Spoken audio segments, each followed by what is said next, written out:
tadikitta katadum tadum tadikitta tatadum tadum dim tadikitta katadum tadum tadikitta katadum tadum dim tadikitta katadum. Hello, welcome again. आज आपण आलेलो आहोत न्यूयॉर्कला आणि ही माझी पुन्हा एकदा सोलो ट्रिप आहे. यामध्ये मी तुम्हाला एअरपोर्ट पासून मॅनहॅटन पर्यंत पब्लिक ट्रान्सपोर्टने कसं जायचं हेही सांगणार आहे आणि त्याचबरोबर न्यूयॉर्क आणि आजूबाजूचे टुरिस्ट अट्रॅक्शन आपण या व्हिडिओमध्ये बघणार आहोत.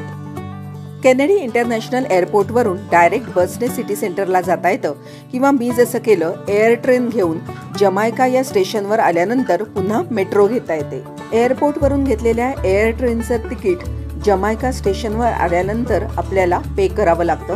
तिथे एक कार्ड काढून आपण ते तिकीट पे करू शकतो. मग जमायका स्टेशनवरून लॉंग आयलंड रेल रोड ही रेल्वे घेऊन न्यूयॉर्कच्या सिटी सेंटरला म्हणजे मॅनहॅटनला आपण येऊन पोहोचतो. साधारण अर्ध्या तासात मी फक्त पेन स्टेशनला येऊन पोहोचलेली आहे आणि मी आता तुम्हाला स्टेशन दाखवते. मोठं स्टेशन आहे खूप. हे आहे पेन स्टेशन आणि इथून तुम्ही सबवे पण घेऊ शकतात, त्याच्यानंतर बसेस घेऊ शकतात. इथून तुम्हाला मेट्रो कार्ड पण घेता येतं. 7 दिवसांचं अनलिमिटेड पब्लिक ट्रान्सपोर्टचं मेट्रो कार्ड मिळतं आणि त्याचबरोबर 30 दिवसांचं पण मिळतं. सो आणि इथे सगळे टाइम टेबल आहेत आणि तुम्हाला खूप सोपं जातं पब्लिक ट्रान्सपोर्ट हे फिरायला न्यूयॉर्कमध्ये. आणि मी आता सबवेचं मेट्रो कार्डच घेणार आहे 7 दिवसांचं. मग मी आता 7th Avenue 34th स्ट्रीटवरनं बाहेर पडते आहे. तुम्हाला हे खूप काळजीपूर्वक बघावं लागतं कारण खूप सारे एक्झिट असतात आणि त्या एक्झिटमधनं तुम्हाला बाहेर पडणं, बरोबर एक्झिटमधनं बाहेर पडणं तुम्हाला खूप आवश्यक असतं. स्टेशनच्या बाहेर आल्या आल्या मला एम्पायर स्टेटची बिल्डिंग दिसलीये. न्यूयॉर्क बघण्याची सुरुवात मी पहिल्या दिवशी सेंट्रल पार्क पासून करायची ठरवली. शहराच्या मध्यवर्ती भागात असलेल्या आणि अतिभव्य परिसरात पसरलेल्या सेंट्रल पार्कला जाण्याची मजा काही औरच आहे.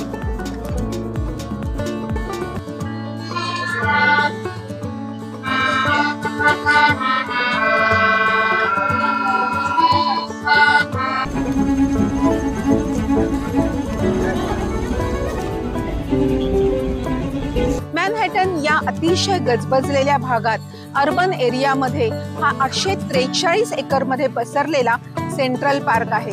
यामध्ये आपण वेगवेगळे मॉन्युमेंट्स, बेथेस्डा फाउंटन, बो ब्रिज, त्याच्यानंतर स्ट्रॉबेरी हिल असे अनेक भाग बघणार आहोत आणि पायी फिरायला मजा येते. प्रचंड मोठा पसरलेला पार्क आहे. पण तुम्ही माझ्या मागे बघत असाल घोडागाडी अवेलेबल आहे, सायकल रिक्षा आहेत.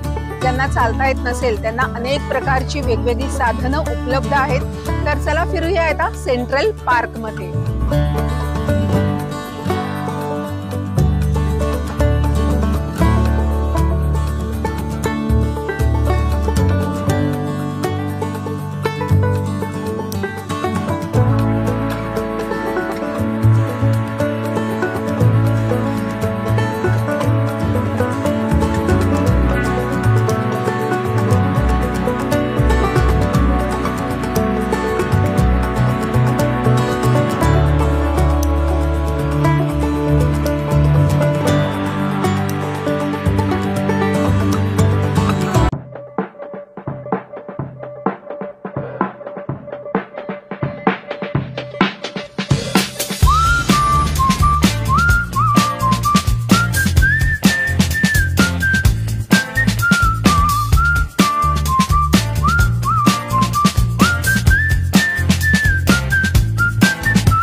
न्यूयॉर्कच्या हडसन रिव्हर आणि ईस्ट रिव्हर मधून आपण जातो. साधारण 2.5 तासाची ही क्रूज आहे. ऊन खूप आहे. सप्टेंबरच्या पहिल्या आठवड्यात मी आलेली असली तरी ऊन प्रचंड आहे आणि या क्रूज वरून मात्र आपण सिटी एन्जॉय करणार आहोत. यामध्ये आपण Manhattan bridge, Brooklyn bridge, wall स्ट्रीटचा एरिया, त्याचबरोबर मॅनहॅटन फायनान्शियल डिस्ट्रिक्टच्या वेगवेगळ्या बिल्डिंग्स जसं की एम्पायर स्टेट बिल्डिंग आहे, स्टेडियम्स आहेत, त्याच्यानंतर वन वर्ल्ड ट्रेड सेंटर आहे, असं अनेक ठिकाणं आपण बघणार आहोत.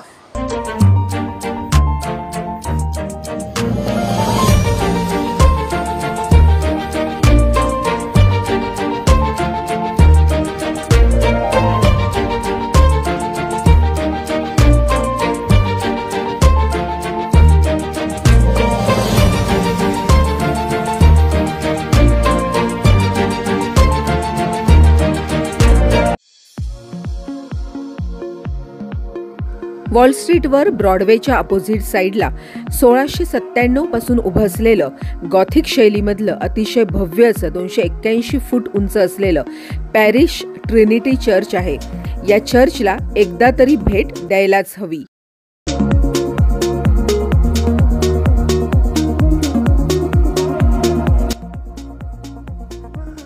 मॅनहॅटनच्या फायनान्शियल डिस्ट्रिक्टच्या वॉल स्ट्रीटवर उभ्या असलेल्या न्यूयॉर्क स्टॉक एक्सचेंजची बिल्डिंग बघणं आणि त्यासमोरील फिअरलेस गर्ल्स स्टॅच्यू बघणं हे एक अप्रूपच आहे.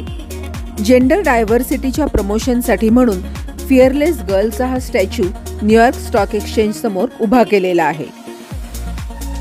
वॉल स्ट्रीटच्या चार्जिंग बुलजवळ फोटो काढणं हे सुद्धा प्रत्येकाचं स्वप्नच असतं, परंतु इथे गर्दी एवढी असते की चार्जिंग बुलच्या जवळ कोणत्याही पद्धतीने फोटो काढला जातो आणि मग त्या मेमरीज कायमच्या लक्षात राहतात. यानंतर वॉल स्ट्रीटवर फिरता फिरता अजून एक सुंदर चर्च दिसलं आणि आतमध्ये गेले असताना ख्रिश्चन पद्धतीने सुरू असलेलं लग्न सुद्धा दिसलं. त्या लग्नाला मला हजेरी लावता आली यातच खूपच आनंद होता, कारण अगदी 50 लोकांच्या उपस्थितीत परंतु अतिशय उत्साहात पार पडलेलं लग्न मी बघितलं आणि यानंतर आपल्याप्रमाणेच ग्रुप फोटो सुद्धा झाला.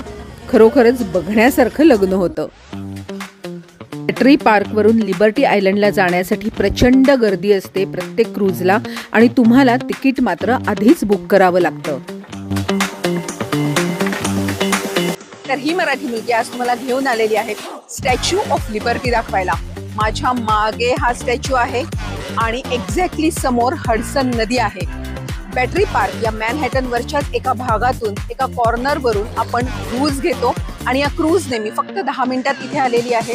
म्युझियम पण आहे इथे, पण म्युझियमला मी आज जाणार नाहीये. खूप गर्दी आहे. लेबर डेची सुट्टी असल्यामुळे इथे प्रचंड गर्दी आहे. पण आपण हा सगळा परिसर, हा आयलंड एन्जॉय करूयात आणि याच्यानंतर मी जाणार आहे एलिस आयलंडवर.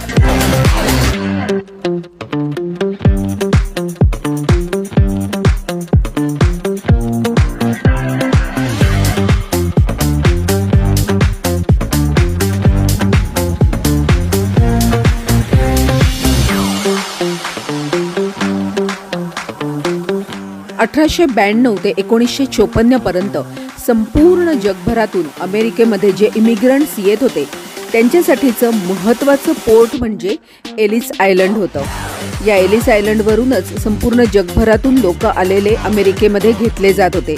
आता या आयलंडवर इमिग्रंट्सचं म्युझियम आहे आणि संपूर्ण इमिग्रंट्सची हिस्ट्री यामध्ये दिलेली आहे. न्यूयॉर्कमधील सबवे म्हणजे मेट्रो अजिबात खास नाही, पण स्वस्तात फिरायचं असेल तर त्याशिवाय पर्याय नाही.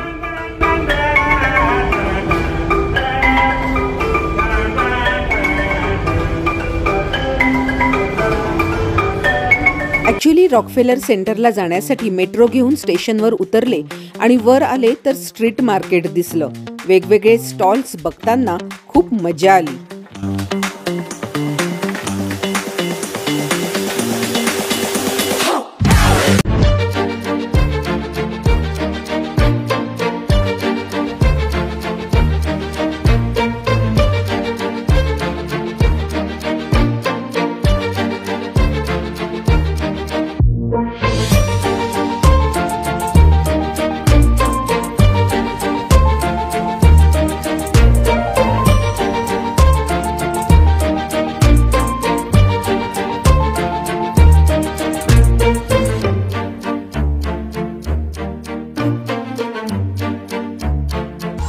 नमस्कार. तर ही मराठी मुलगी आज मला घेऊन आलेली आहे न्यूयॉर्कच्या अत्यंत महत्त्वाच्या समजल्या जाणाऱ्या टुरिस्ट अट्रॅक्शनला, म्हणजेच नॅशनल हिस्टॉरिकल मॉन्युमेंटही ज्याला समजलं जातं असं रॉकफेलर सेंटर. मी आता या रॉकफेलर सेंटरच्या आवारातच उभी आहे. प्रचंड मोठ्या प्रमाणात पसरलेला खरं तर हा फायनान्शियल डिस्ट्रिक्टचा एरिया आहे.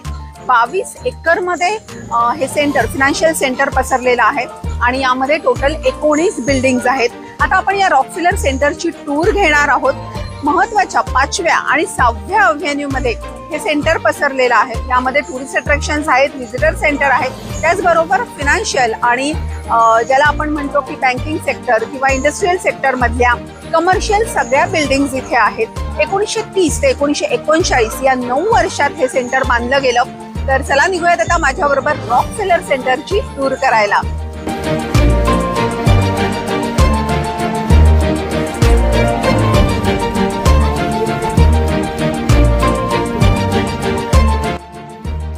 तर मग न्यूयॉर्क फिरण्याचा हा पार्ट 1 तुम्हाला कसा वाटला हे मला कमेंट बॉक्समध्ये लिहून नक्की कळवा. आणि पुन्हा भेटूयात पार्ट 2 मध्ये न्यूयॉर्कच्या. तोपर्यंत लाईक, कमेंट आणि शेअर करायला विसरू नका. Around the world with Marathi मुलगीला. Bye bye.